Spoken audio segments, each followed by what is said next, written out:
Now see all these rules in Hindi language.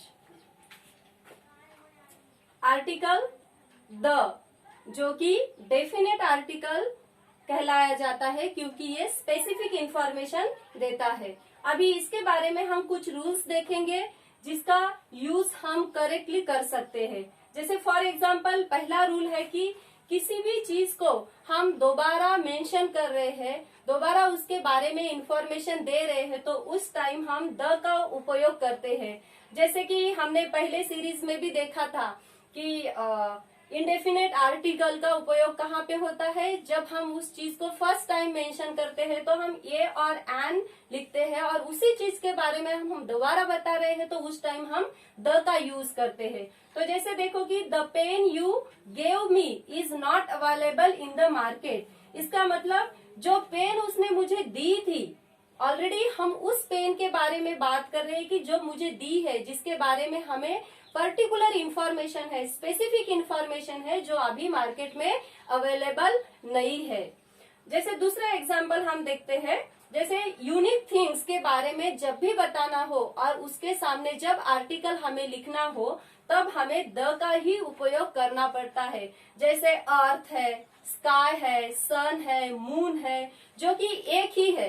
तो जब भी कोई यूनिक चीज आती है तो उस यूनिक चीज के सामने हमें द आर्टिकल रखना पड़ता है। जैसे the moon is beautiful, moon कैसा है, ब्यूटीफुल है।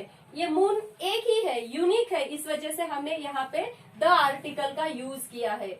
और थर्ड में देखो कि सुपरलेटिव्स डिग्री, जैसे पॉजिटिव, कंपैरेटिव और सुपरलेटिव डिग्रीज, ये डिग्रीज के 3 फॉर्म्स है। तो उसमें से जब भी सुपरलेटिव डिग्रीज आते हैं तो उसके सामने हमेशा द यूज करते हैं। जैसे ग्रेटेस्ट, ग्रेटेस्ट ये सुपरलेटिव फॉर्म है, जैसे ग्रेट, ग्रेटर और ग्रेटेस्ट। जब भी ईएसटी फॉर्म ग्रेटेस्ट आता है तो उसके सामने हमेशा द का ही उपयोग किया जाता है।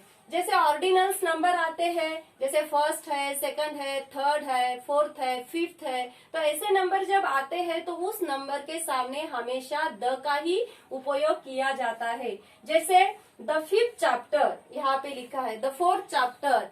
सो इस तरीके से द का यूज किया जाता है।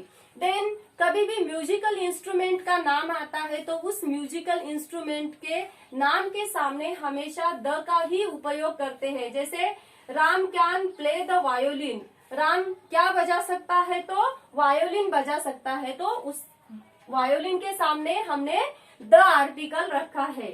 और जब किसी भी कंट्री के इनहेबिटेंट्स कलेक्टिव यानी कि प्लूरल फॉर्म में जब भी कलेक्टिव नाउन में आते हैं तो हमें उसके सामने द का ही उपयोग करना पड़ता है। जैसे the Indians, the Japanese, the Afro Americans. तो जैसे the Americans won the relay race, तो यहाँ पे द हमने यूज किया है। और लास्ट रूल है, जब भी कोई नाउन, प्रॉपर नाउन, जो कि रिवर का नाम हो सकता है, किसी नदी का नाम हो सकता है, किसी ओशन का नाम हो सकता है, किसी डेजर्ट का नाम है, या किसी बिल्डिंग का, मॉन्यूमेंट्स का, न्यूज़पेपर का, किसी होली बुक्स का नाम आता है तो उसके सामने भी हमेशा द ही रखना पड़ता है। जैसे the Taj Mahal is a sign of love, Taj Mahal ये एक फेमस बिल्डिंग है जिसके सामने हमने द रखा है। जैसे the Ganga is a Holi river, तो गंगा ये एक रिवर का नाम है, इस वजह से हमने उसके सामने द आर्टिकल लिखा है। तो ये कुछ रूल्स है जिसे हम यूज करके द आर्टिकल को उस सेंटेंस में करेक्टली रख सकते हैं।